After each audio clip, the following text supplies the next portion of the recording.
Today, I'm building a skid plate for my transfer case in the K30 Blazer. This is the skid plate I fabricated up when I had my NP240-01 in. I don't think I need it to be as robust as this.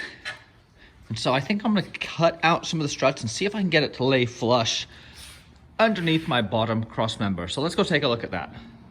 The cross member for the Magnum 205 is already doing a decent job of protecting up front. I just need to extend it back a little bit under the transfer case, tie it into these rails, and I think we will be good. Okay, here's the old skid plate I had that it hung down a little lower than I would like. I'm gonna put some relief cuts up front on either of these to see if I can get it to suck up higher. I don't know if I'm gonna need all the support over here, but I really like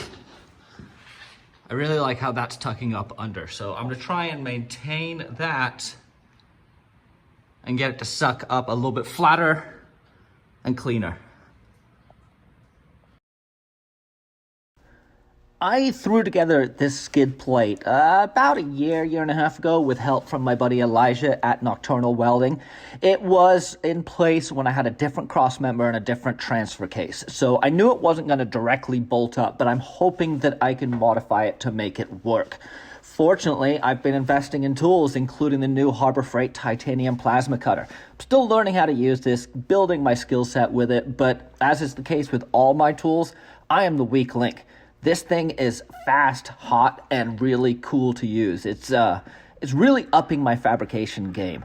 I dig using this stuff. They make things a lot quicker, easier, and safer, and I ultimately end up with a much better piece of kit when I'm done, using the correct tools, obviously. This skid plate worked well. It got dragged over rocks, it got bashed on, and I really like the lip we had up front that protected the double cardan on the U-joint of the front drive shaft too. So hopefully I can get this thing to fit. I am asking for a solid from you guys right now. If you could smash that subscribe button and the notification button, that really would actually help me out. YouTube pays attention to that. They look at the analytics, they look at how much interaction, how many subscribers, how many new subscribers, what sort of growth you're getting, and correspondingly, they will push your video out more and more. So it helps me grow, it helps me continue to bring this content, and it helps me continue to make cool videos that I think are helpful to you guys. If you're feeling especially generous, I do have a Patreon page. It's patreon.com/MerricksGarage. Head over there if you are feeling like throwing a couple bucks my way. It will help buy the tools, parts, keep the lights on, and keep making these videos for you guys. I appreciate it. Let's get back to the skid plate. A little massage there. Little massage there. My objective is to get this to sit up as flush as I can. So I'm gonna keep trimming until it does. I may end up cutting off this back section, I'm not sure yet. I got a lot of the roughing in cuts done. This still needs to be cleaned up dramatically, but it's starting to fit quite a bit better. I don't need protection over here. There's nothing for it to hit. So what I'm gonna try and do is use my new press brake. I just cut this V-notch. I'm gonna try and bend the plate up to make it wrap around that cross member. So this is the Swag Off Road finger brake. Called fingers because it has these varying different lengths or different width brakes. So I am gonna pull out these guys and then we're gonna see if we can bend. Actually, I might just pull out this one and see if we can bend using that guy or all of these right there. Swag Off-Road is my go-to for killer fabrication tools for the smaller shop. They do a lot of big stuff, but they also do some small stuff like this finger brake and also like the Swag Portaband that I use with my bandsaw. It's really cool. It doesn't take up a ton of space. It's reasonably priced, and it's made really, really well here in the USA. So if you have not checked out swagoffroad.com, what are you waiting for? Go check them out and buy some cool tools. Got the bend in. This press brake is great. I mean, being able to shape stuff like this is killer. I have been able to use the skid plate that I had previously underneath with the 241. I've cut it up, I've notched it, I've bent it, and Now it is pressed up into place with these screw jacks. But yeah, I'm pretty happy with how that looks. It's gonna be bolted in right here. And it's gonna provide quite a bit of protection for the front drive line. And let's show you from the back here. There's a lot of stuff under my truck. Even with a lift, you still end up banging your head on everything. But I like how it's sitting flat along that cross member, and then I can bolt it in here to have another point of attachment. And I mean, technically I could cut all this out. I just don't see the need. I think I'm gonna throw maybe a piece of angle iron right here to add some rigidity. But let's pull this out, clean it up, throw some holes in it, and start tapping for threads. I am a fan of bolting things together when I can, and so I will often tap, and instead of using a bolt on the other side. These happen to be 5/16 18.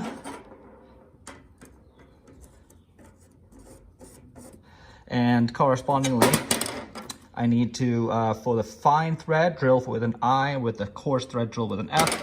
So I have an F loaded up. Let's go drill on the cross member. And that is a perfect fit.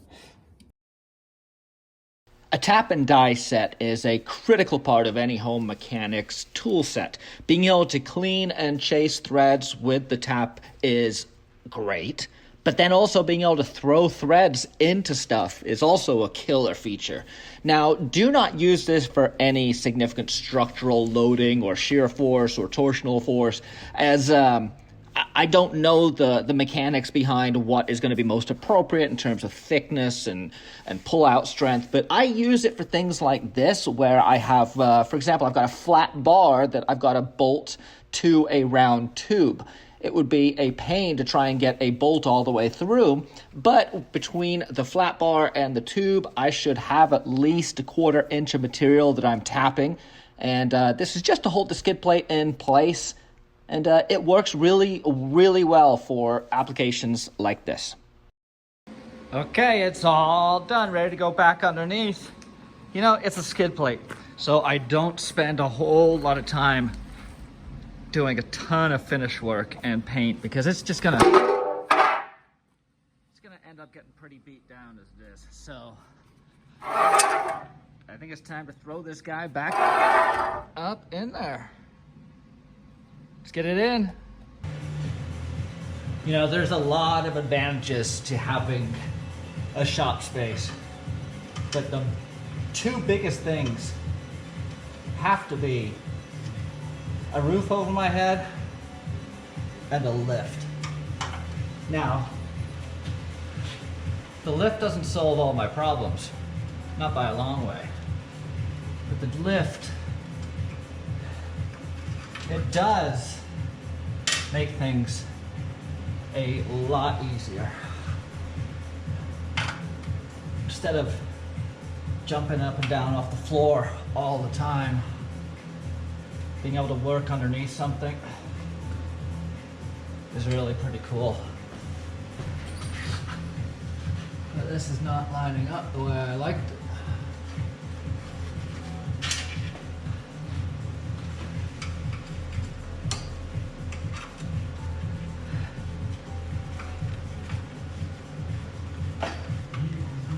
There it is. That one's in.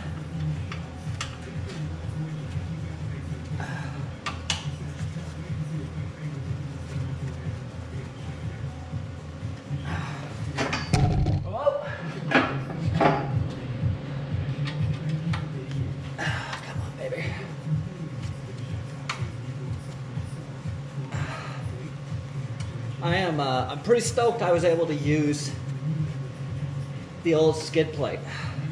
I really liked this lip right here. I think it provides a nice transition from the links to the skid. So I'm stoked that I'm able to retain that. And I put all the bolts up here because this is a skid plate and it's gonna get slid on and skid on. And so anything down there is just gonna get sheared off. I had no option but to do it on the back with the skid tank, but not having to do it up here is kind of cool. In and mounted, give me a decent amount of protection for my new Off Road Designs Magnum 205 transfer case. I do have a video I'm putting together for you guys on the 205 and all the shifters and all the good stuff that comes with it. But I wanted to get a transfer case skid plate in so I continue to get ready for full-size invasion, which is coming up at the end of this month out in Moab. I have a bunch of videos from the last time I went out to Moab. I took my son and we had a killer time out there. So I'll put these up in this corner or this corner so you guys can go check them out. And like I said before, give me a subscribe. I've got a bunch of content coming out on the truck. I have done a cam, I've done a new dash, I've done a harness, I've done the Magnum 205. I did a whole bunch of stuff, and I've got a bunch of videos in the pipeline for you. So till next time, Merricks Garage.